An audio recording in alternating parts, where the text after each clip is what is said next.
The blood on her hands had dried brown by the time Katherine Sawyer found the hawk beneath the cottonwood, one wing twisted at an angle that made her stomach turn. She had been following the trail of feathers for nearly half a mile from her wagon, drawn by something she could not name. And now she stood in the Colorado dust outside Denver with a dying creature at her feet and no good reason to care, except that she did. It was August 1878, and the heat lay thick across the land like a wool blanket nobody wanted.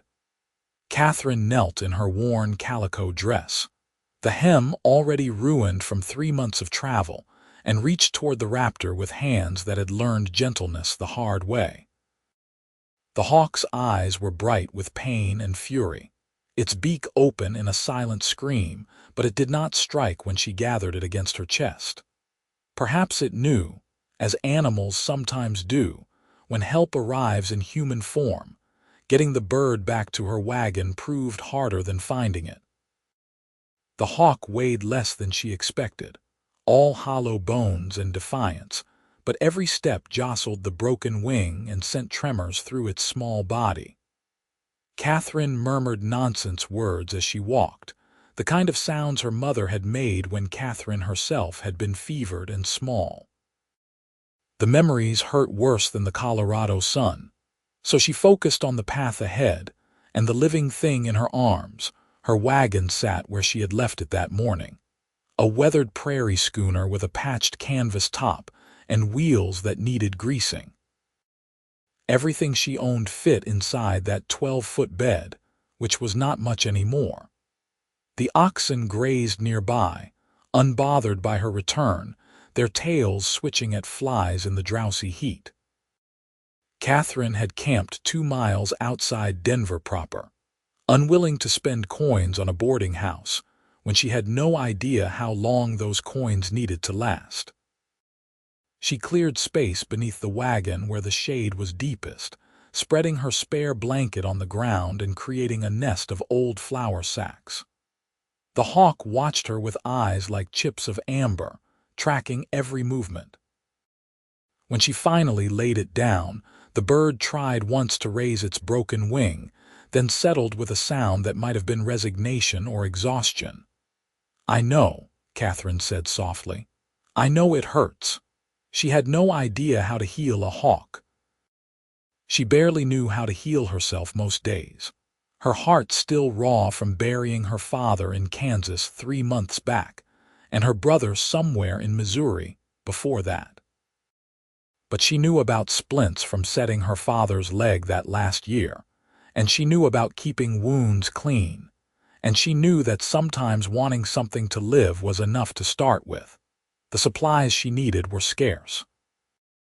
She tore strips from her already tattered petticoat, sacrificing modesty for medicine. A straight piece of wood came from a broken barrel slat she had been saving for kindling. Water from her precious supply, clean cloth, and patience she had in abundance whether she wanted it or not. The hawk fought her when she tried to set the wing. Of course it did. She wrapped it in a flour sack to control the talons and worked as quickly as her shaking hands allowed, feeling along the wing for the break, positioning the bone as straight as she could manage. The bird's heart beat so fast against her palm she feared it might simply stop from terror, but she had started and could not abandon the task halfway. When she finished, the splint looked pathetic, a sad collection of cloth and wood that probably would not work. But it was done, and the hawk was still breathing, and Katherine counted that as victory enough for one day. She left the bird in its nest beneath the wagon and walked into Denver as the sun climbed toward noon, her stomach reminding her that hope did not fill bellies. The town sprawled across the confluence of Cherry Creek and the South Platte River, a jumble of wooden buildings and tents that had grown fat on silver strikes and railroad dreams. Men outnumbered women 10-to-1 on the dusty streets, and Katherine kept her eyes down and her stride purposeful as she made her way to the general store. The shopping took longer than it should have. Every penny mattered now, and she weighed the cost of cornmeal against flour, salt pork against beans, coffee against doing without. In the end, she bought what would last longest and tried not to think about what came after these supplies ran out. "You need work, miss."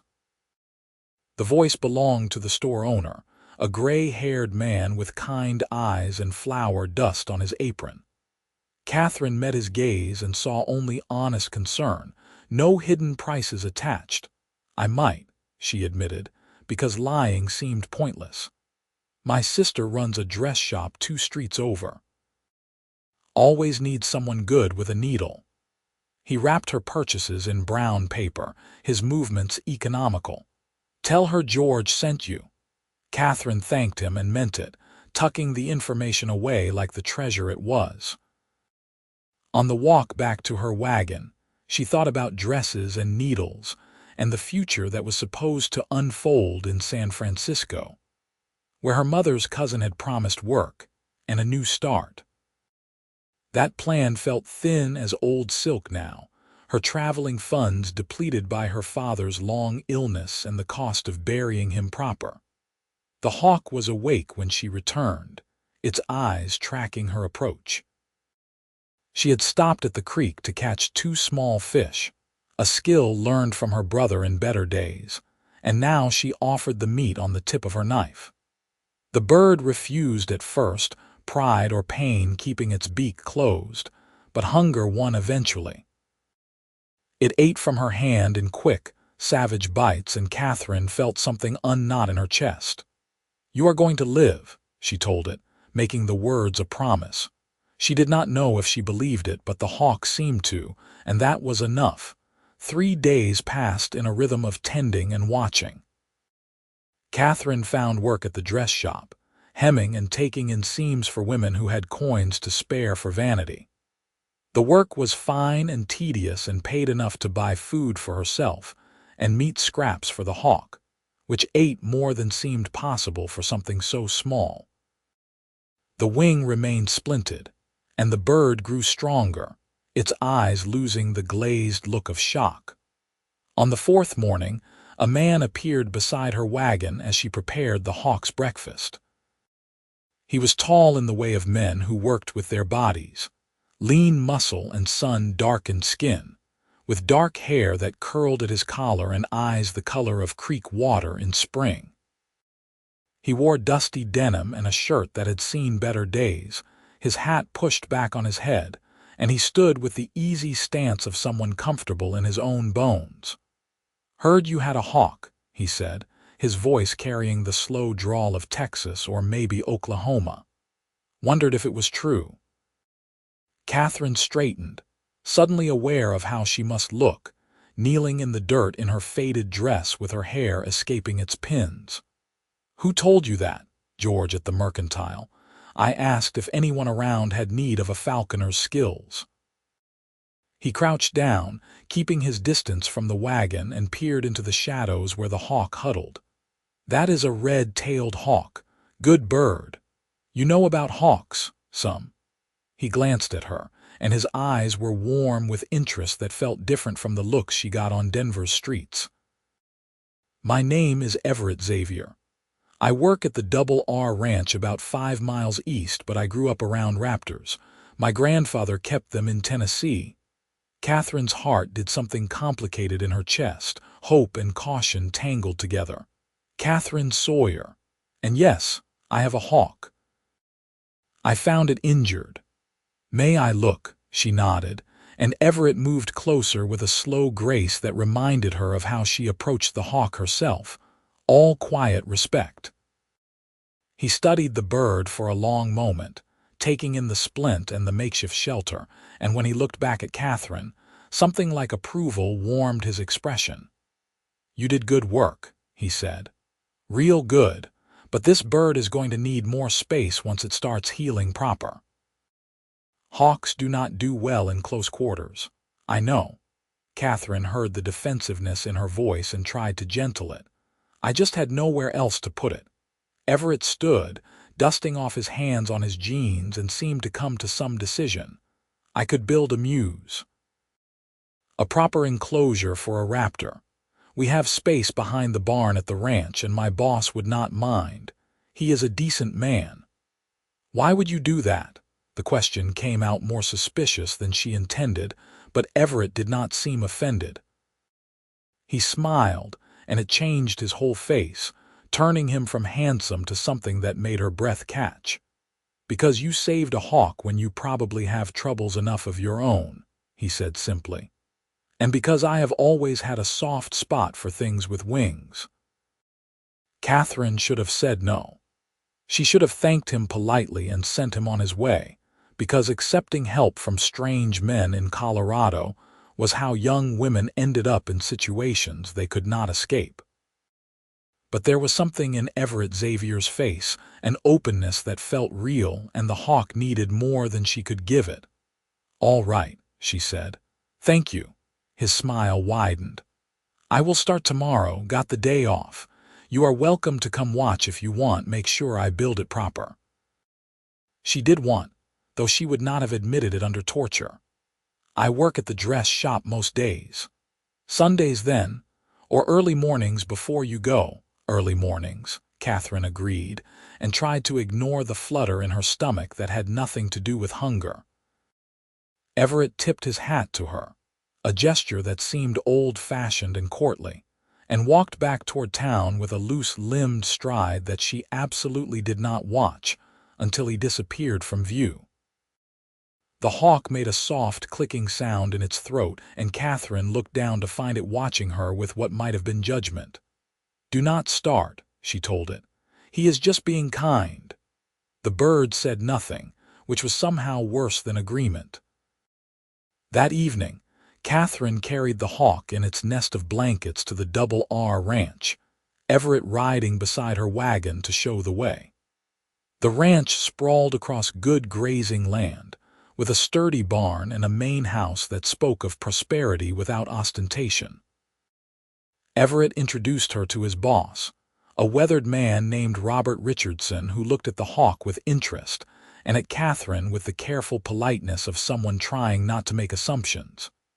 "You are welcome here anytime, Miss Sawyer," Richardson said. "Any friend of Everett's has a place at our table." The kindness made her throat tight, so she just nodded and followed Everett behind the barn to where he had already cleared a space for building.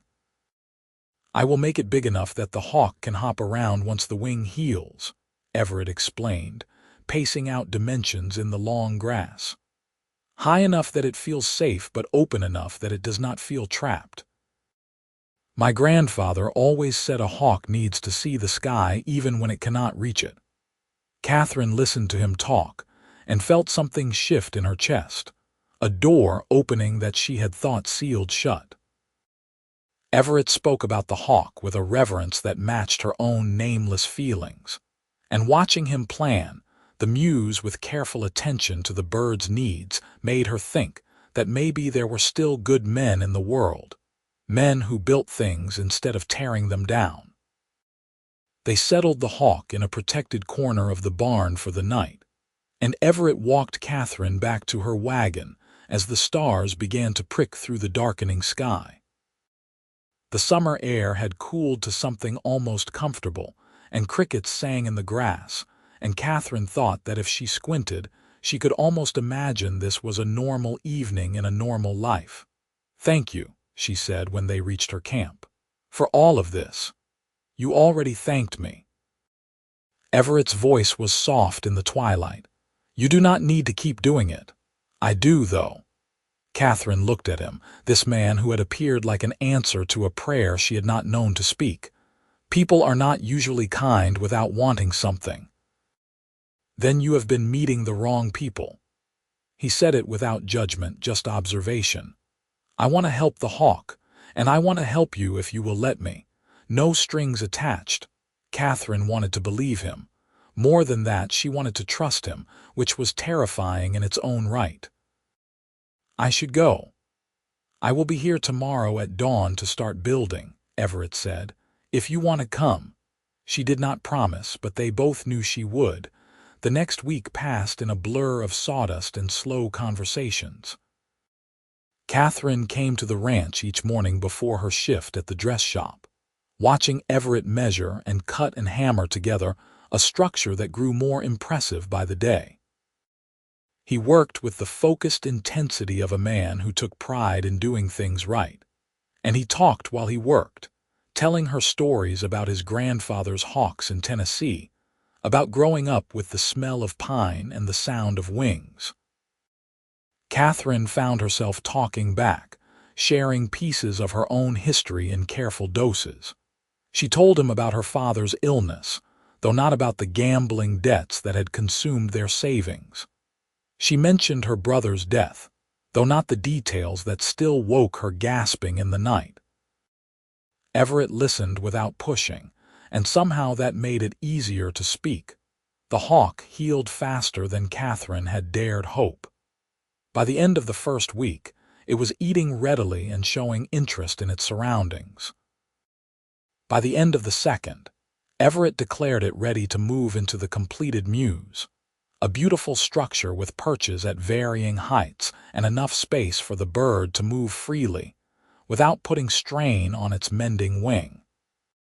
"It is perfect," Katherine breathed when she saw it finished, and Everett's smile was bright as morning.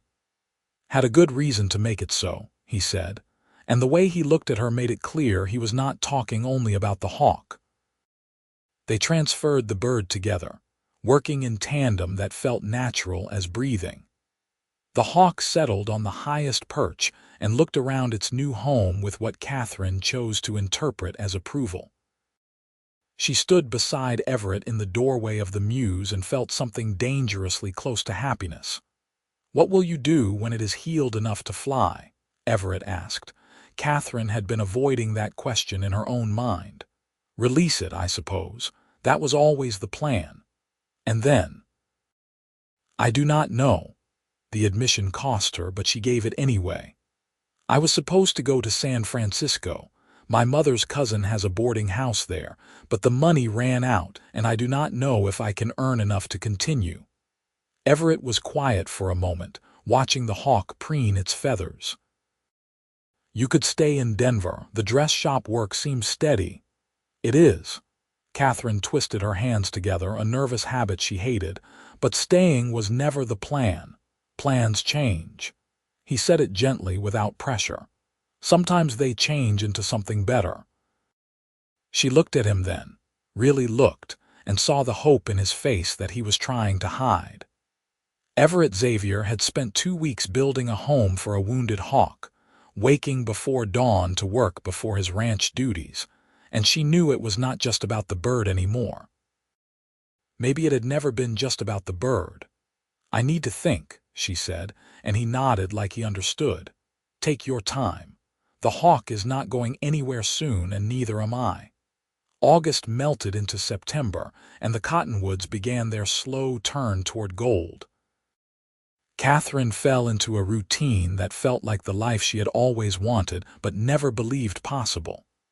She worked at the dress shop 6 days a week, her skill with a needle earning her more hours and better pay. She visited the hawk every morning and evening, bringing meat and fresh water and the comfort of her presence.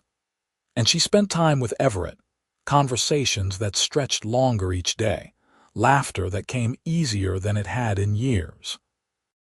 He courted her without calling it that, bringing her wildflowers he found on the range and fixing the wheel on her wagon that had been wobbling for weeks. He introduced her to the other ranch hands, good men who treated her with respect, and to Richardson's wife, a formidable woman who immediately recruited Katherine to help with the church social. Katherine had not been to church since burying her father, but she went with Everett that first Sunday in September and felt something settle in her soul. The congregation welcomed her without prying, and the sermon was about grace rather than judgment, and afterward there was pie and coffee and the simple pleasure of community. "You fit here," Everett said as they walked back to the ranch, the late summer sun warm on their shoulders. "In Denver. With these people."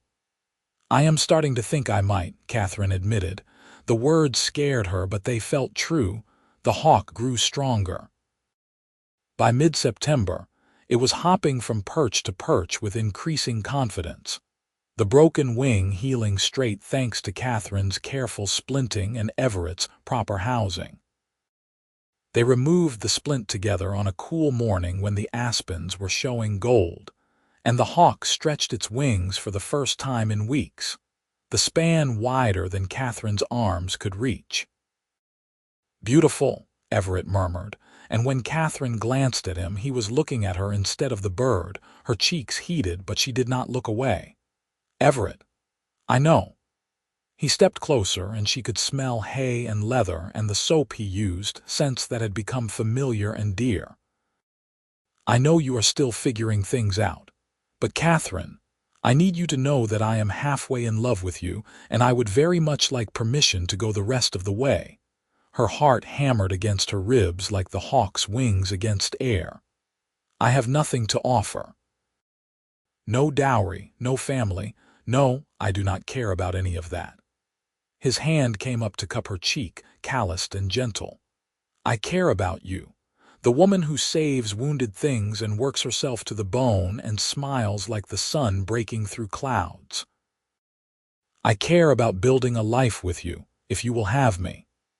Katherine had spent 3 months running from grief and fear, convinced that happiness was something that happened to other people in other lives. But standing in the golden September morning with Everett Xavier's hand on her face and hope in his eyes, she let herself want something. "I am halfway there too," she whispered. "Maybe more than halfway." He kissed her then, soft and careful, asking permission with every movement. Katherine kissed him back and felt the last of her walls crumble, replaced by something bright and terrifying and absolutely real. The hawk screamed its approval from the highest perch, and they broke apart laughing. October brought the first hard frost and decisions that could not be delayed forever. The hawk was fully healed, its wings strong and straight, ready for the sky. Katherine knew they needed to release it soon, before winter made survival harder, but the thought of letting go felt like losing something precious. "It was always going to leave," Everett said gently, his arm around her shoulders as they watched the hawk through the Mews window. "That is the nature of wild things." "I know." Katherine leaned into his warmth. "I just wish I could know it would be all right. It will be. You made sure of that." They chose a clear Saturday in mid-October, the sky that impossible blue that only comes in autumn. Richardson gave Everett the day off, and Katherine took a rare Saturday away from the dress shop. And together, they carried the hawk to a clearing on the ranch's edge where the land opened up to forever. Katherine held the bird one last time, feeling the strong heartbeat under her palms, the coiled power in its muscles. "Thank you," she told it, for reasons she could not quite articulate, "for letting me help." The hawk's amber eyes met hers with alien intelligence, and then she opened her hands and it launched skyward in a burst of feathers and strength. They watched it spiral higher and higher, riding thermals toward the sun, until it was just a speck against the blue and then nothing at all. Katherine cried and Everett held her, and eventually the grief transformed into something sweeter. The hawk was free because she had cared enough to save it, and that mattered more than she could say. "Come home with me," Everett said into her hair. "Not to the ranch, to my cabin. I want to show you something."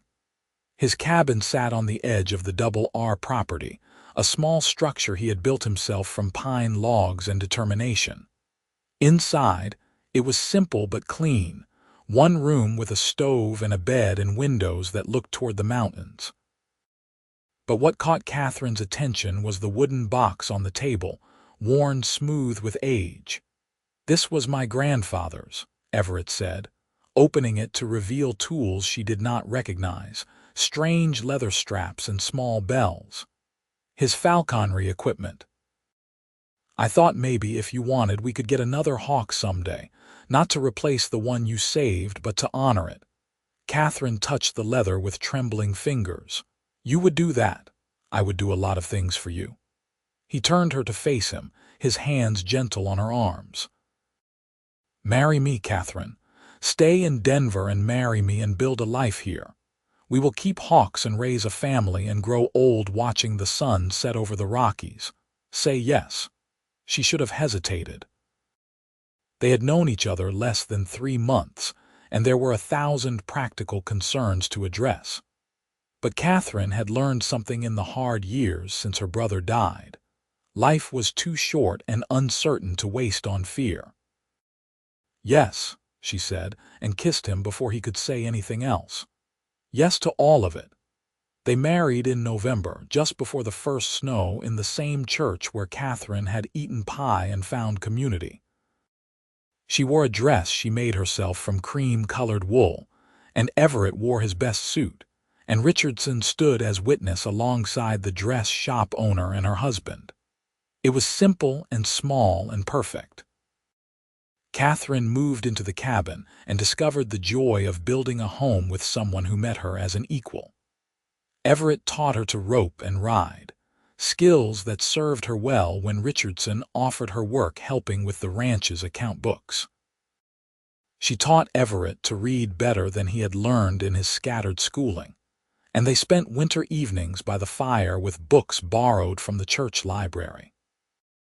In the spring, they acquired a young hawk from a trader passing through Denver, a fierce little kestrel that Everett trained with patience and skill. Katherine watched him work and remembered her red tail spiraling into freedom, and thought that maybe saving one wounded thing had led her to everything else worth having. The years that followed were not without hardship. There were brutal winters and drought summers, lean times when the ranch struggled and they tightened their belts accordingly.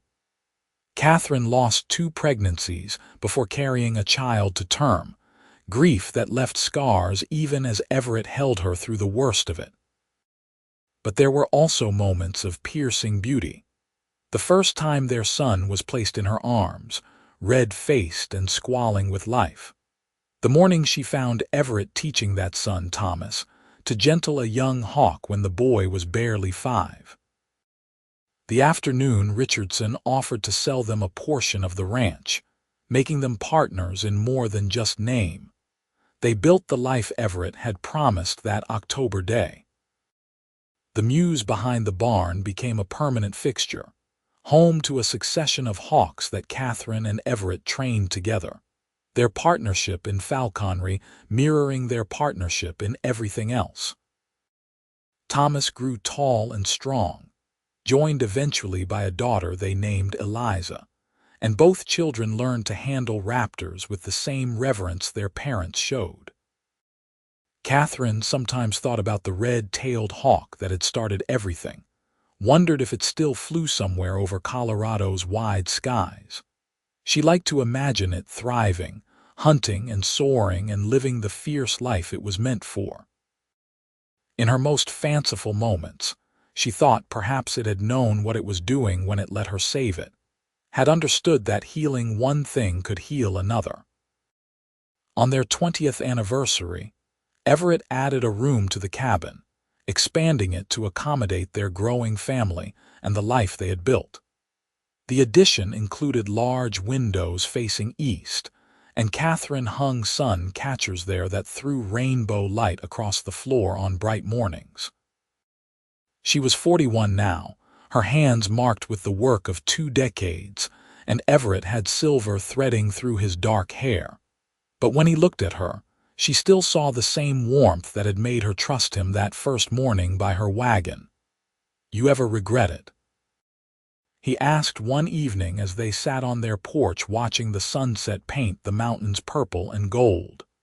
Staying instead of going to San Francisco, Katherine thought about the question seriously, as it deserved. She thought about the cousin she had never met, the boarding house she had never seen, the life that had existed only in possibility. Then she looked at her home, her family, the hawks in their mews and the land stretching toward forever, and smiled. "Not even once," she said. This is exactly where I was meant to be." Everett took her hand, his fingers lacing through hers with the ease of long practice. "I am glad.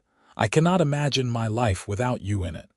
They sat in comfortable silence as the light faded, and somewhere in the distance, a hawk screamed. Katherine did not know if it was one of theirs, or a wild bird passing through, but the sound made her heart lift the way it always did, a reminder of the day she chose compassion over practicality, and found everything she had not known to hope for. Thomas came out of the barn leading his horse, heading home to his own wife and infant daughter in the small house they had built on the opposite corner of the ranch property. He waved to his parents, and Katherine waved back, her chest tight with love and pride. Eliza was inside helping with supper, her laughter drifting through the open windows as she told some story to the ranch hand they had hired last spring. "We did all right," Everett said quietly. "Did we not?" "We did better than all right." Katherine squeezed his hand. "We did beautifully." The stars began to emerge, pinpricks of light in the deepening sky, and Katherine thought about the girl she had been at 23, kneeling in the dust with a broken bird and a broken heart. She wished she could reach back through time and tell that girl that everything would be all right, better than all right, that the hawk would heal and fly free, and in saving it she would save herself, would find a man who built her a Mews behind the barn and a life beyond her wildest dreams. But perhaps that girl had known in some wordless way. Perhaps that was why she had picked up the hawk at all, why she had cared when she had every reason not to. Because the heart knows things the mind has yet to learn, and sometimes the smallest acts of kindness ripple out into forever. The years continued their steady march, seasons turning in their eternal wheel. Katherine and Everett grew older together, their children grown and starting families of their own. The ranch prospered under their joint stewardship with Richardson's son, who took over when his father finally retired. The Mews was rebuilt twice, each iteration better than the last, and there was always at least one hawk in residence, sometimes more.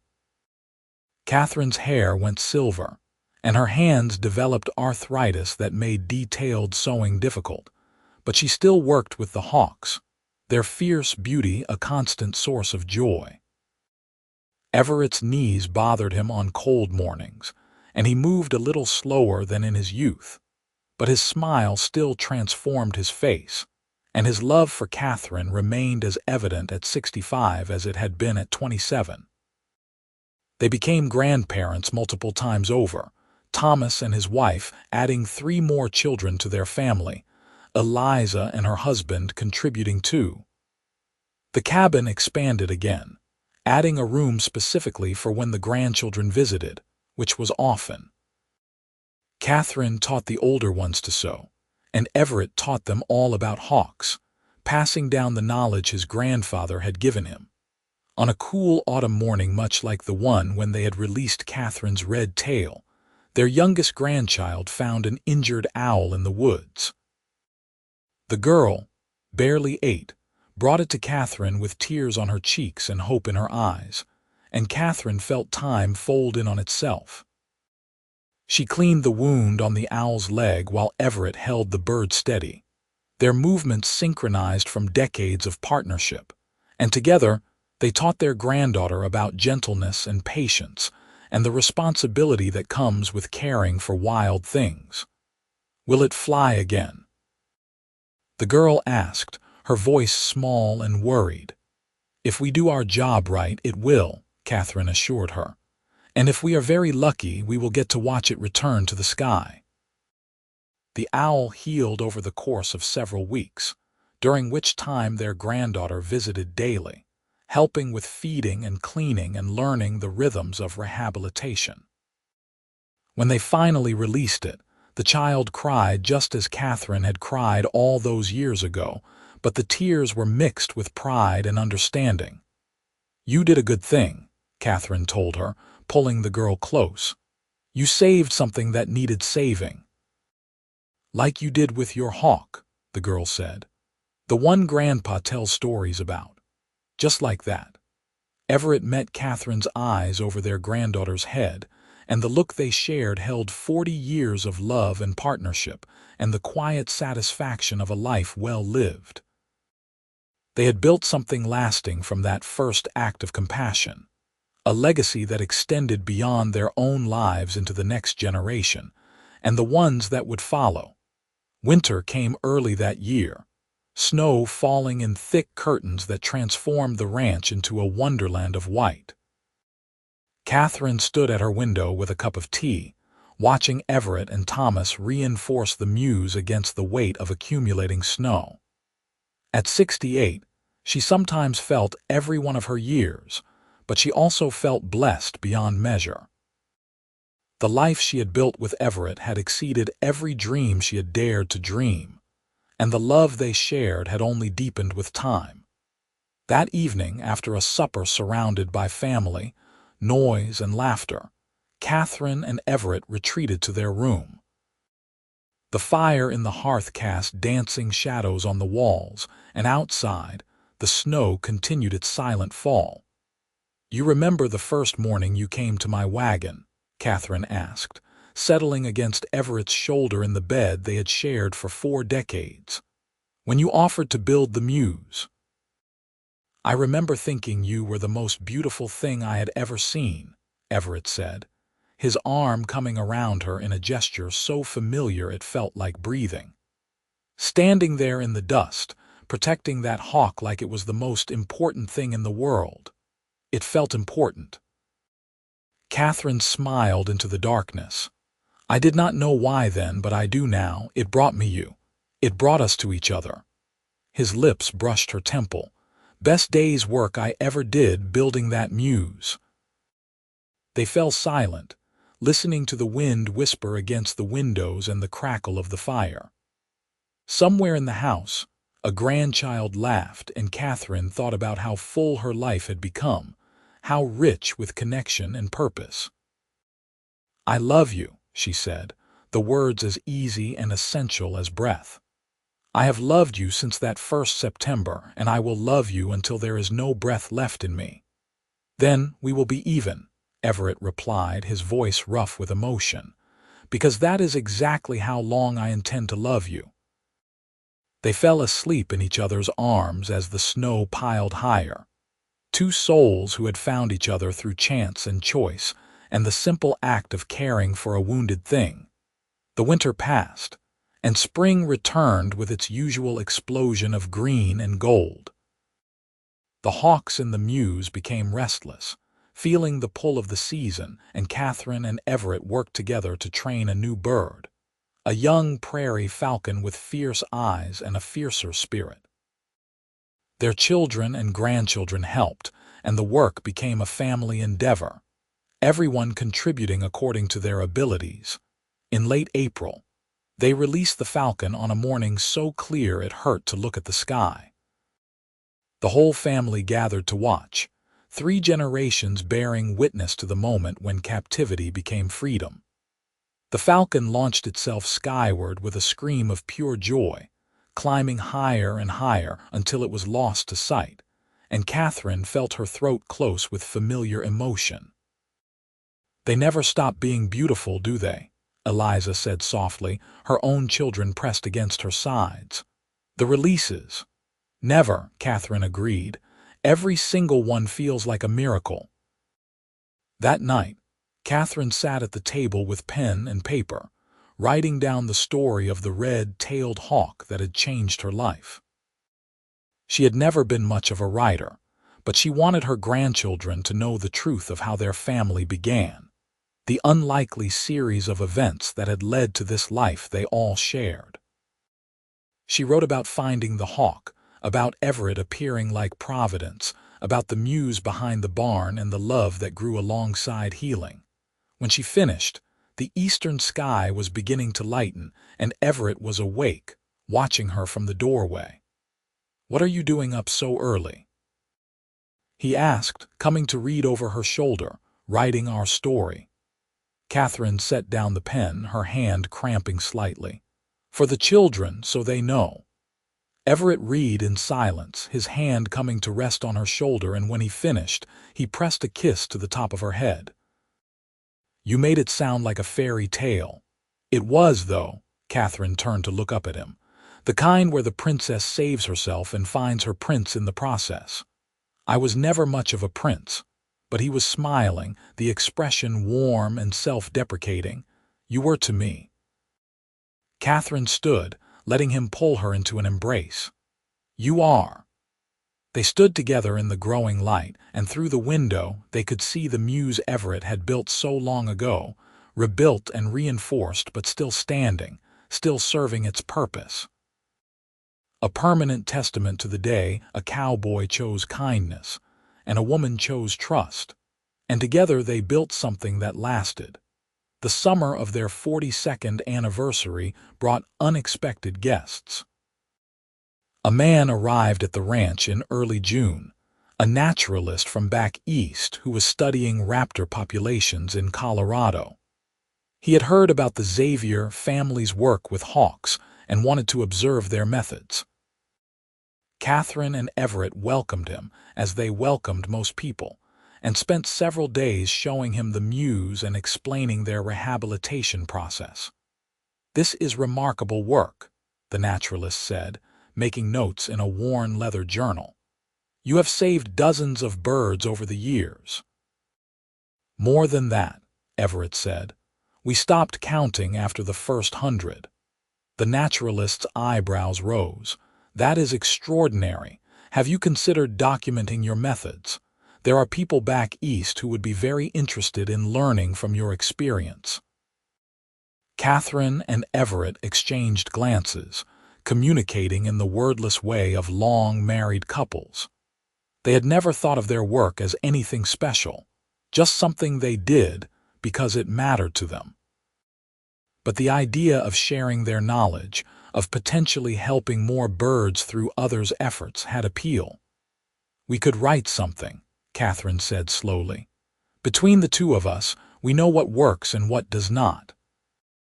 The naturalist departed a week later with detailed notes and a promise to send them information about publishing their findings. Katherine and Everett spent the rest of the summer compiling their knowledge, writing down everything they had learned over 4 decades of working with injured raptors. It was harder than Katherine expected, translating instinct and experience into words, but Everett's memory for detail and her gift for organization made them an effective team. By autumn, they had produced a comprehensive guide to raptor rehabilitation, complete with diagrams Eliza drew and annotations from their own experiences. They sent it east with the naturalist's contact, uncertain what would come of it but satisfied they had tried. The response, when it came, exceeded their expectations. A publisher wanted to print their guide, offering payment and wider distribution than they had imagined possible. More than that, wildlife rehabilitators from across the country began writing to them, asking questions and sharing their own experiences. Katherine and Everett found themselves at the center of a growing network of people dedicated to saving injured birds, and the knowledge that their work extended beyond their own small corner of Colorado filled them with quiet pride. We made a difference, Katherine said one evening, reading through a letter from a woman in California who had successfully rehabilitated an eagle using their methods. More than we knew. You made the difference, Everett corrected gently. If you had not picked up that first hawk, none of this would exist. Katherine thought about that, about the web of consequence that spread from single moments of choice. We made the difference together. I picked up the hawk, but you built the Mews. I could not have done any of this without you. Then we are both lucky we found each other. Everett pulled her close, and she settled against him with the ease of long practice, though I think I got the better end of the bargain. We both got exactly what we needed, Katherine said firmly, and that is all that matters. The years continued as they do, bringing change and constancy in equal measure. Thomas took over full management of the ranch when Richardson's son decided to pursue other interests, and he proved himself a capable steward of the land. Eliza opened a small school in Denver, teaching children whose families could not afford the established institutions, and Katherine could not have been prouder. The grandchildren grew into young adults, several of them developing their own passion for falconry and wildlife rehabilitation. Katherine's arthritis worsened, making it difficult to handle the larger birds, but she adapted, focusing on the smaller species and on teaching others. Everett developed a persistent cough one winter that never fully left, and though he refused to slow down, Katherine noticed him taking longer breaks and moving more carefully. They were growing old, inevitable as the seasons, but they faced it together as they had faced everything else. On Katherine's 75th birthday, the family threw a celebration that filled the cabin to bursting. Children and grandchildren and great-grandchildren swarmed through the rooms, and the noise was tremendous and wonderful. Someone had baked a cake, and someone else had brought wine, and Katherine sat in the middle of the chaos feeling overwhelmed with gratitude. "Speech," Thomas called out, and the room fell into expectant silence. Katherine had not prepared anything, but she stood anyway, looking around at the faces of the people she loved most in the world. "I did not expect this life," she said, her voice wavering only slightly. "When I was young and lost and scared, I could not have imagined standing here now, surrounded by all of you. But I learned something important a long time ago when I found a wounded hawk and chose to save it. I learned that small acts of kindness can change everything. That helping one thing in pain can lead to more joy than you ever thought possible. So my advice to all of you is simple. When you find something broken, try to heal it. When you see suffering, try to ease it. You never know what blessings might follow." The room erupted in applause, and Katherine sat down quickly before the tears could spill over. Everett's hand found hers under the table, squeezing gently, and she squeezed back. Later, after the guests had departed and the cabin was quiet again, Katherine and Everett walked out to the Mews. The structure had been rebuilt for the third time 5 years prior, and it stood solid and true in the moonlight. Inside, a young goshawk shifted on its perch, eyes gleaming in the darkness. "You ever think about that first hawk?" Everett asked. "Wonder what happened to it?" "All the time," Katherine admitted. "I like to think it lived a long, wild life, that it hunted and mated and raised young of its own. I am sure it did." Everett's arm came around her shoulders. "You gave it that chance." They stood in silence, and Katherine thought about all the chances she had been given, all the moments that could have gone differently. If she had not followed the trail of feathers that August morning, if Everett had not heard about her hawk and come to offer help, if she had been too afraid to accept his kindness, too scarred by loss to risk caring again. But she had made those choices, and they had led her here, to this life rich with love and purpose and connection.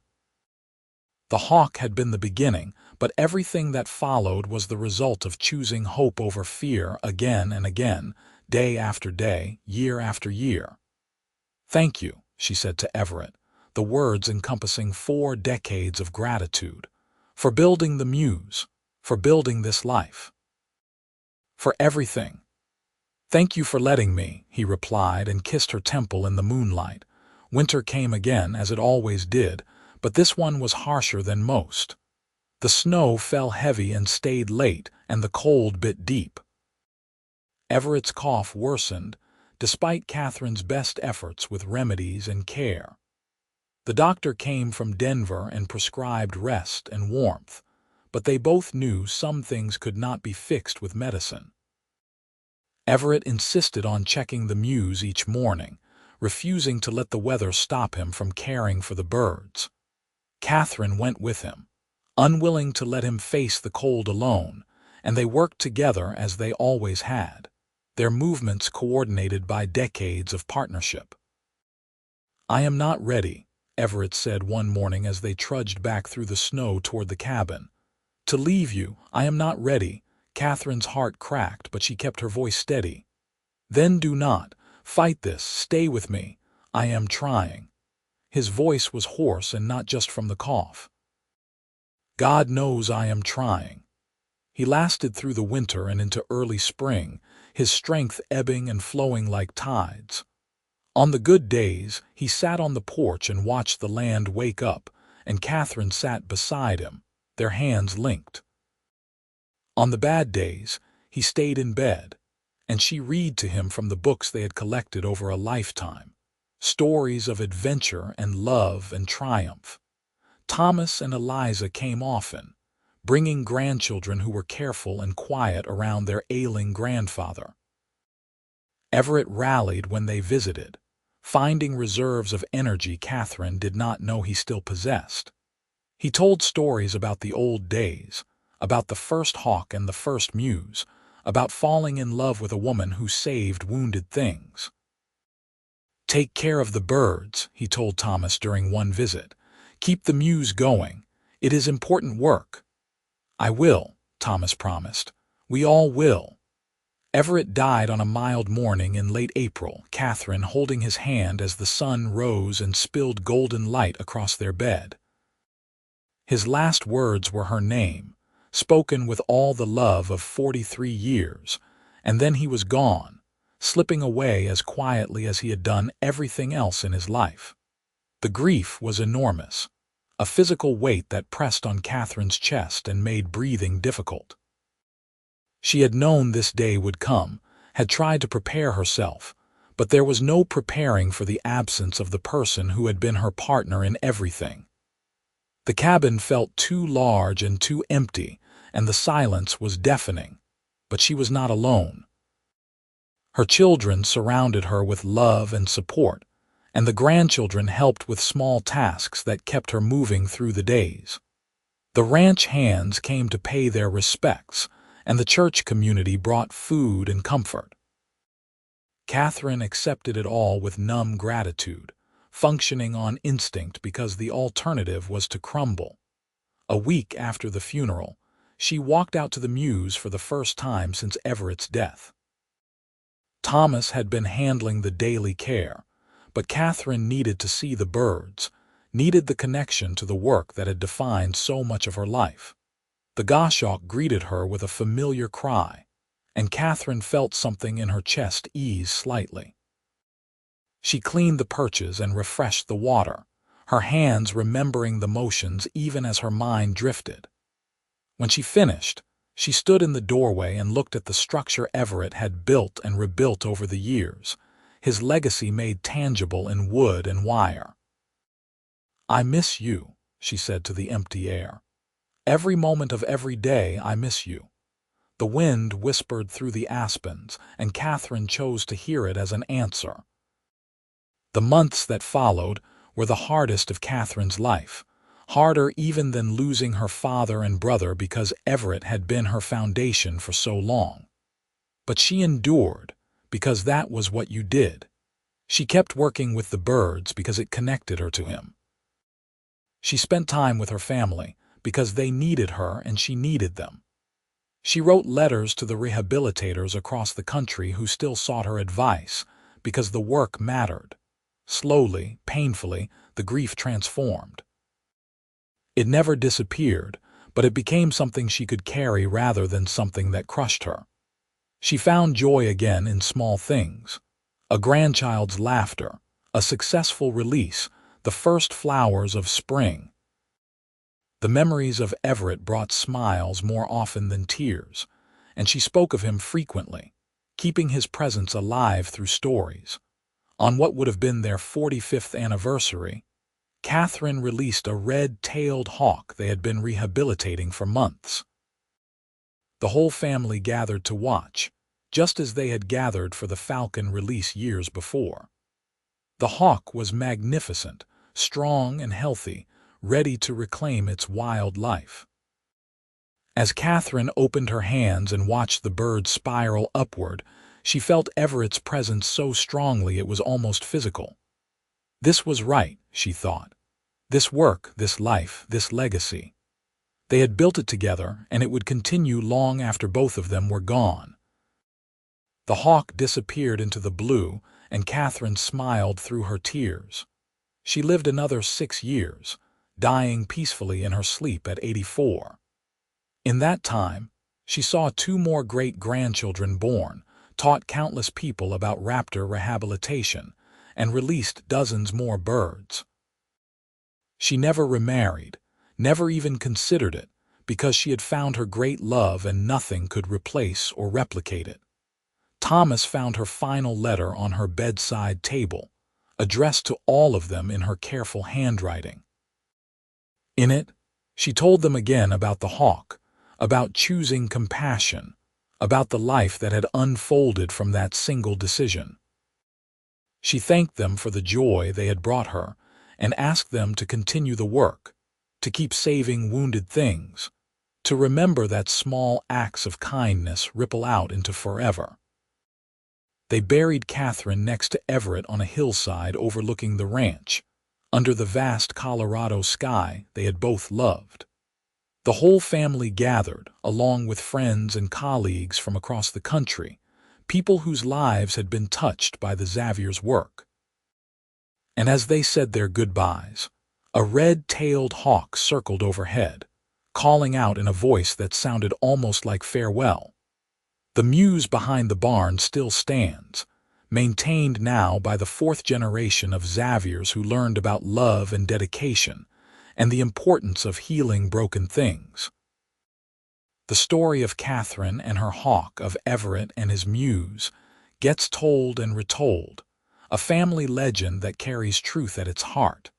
Because in the end, that is what endures. Not just the buildings or the birds or even the people, but the love that drove it all. The choice to care when it would have been easier not to. The decision to build instead of destroy, to heal instead of ignore, to open your heart even when you are afraid. Katherine Sawyer found a wounded hawk on a hot August day in 1878, and in saving it, she saved herself. Everett Xavier built a Mews behind the barn, and in doing so, built a life worth living. Together they created something beautiful and lasting, a legacy of compassion that continues to this day. And somewhere in the wide Colorado sky, the hawks still fly free,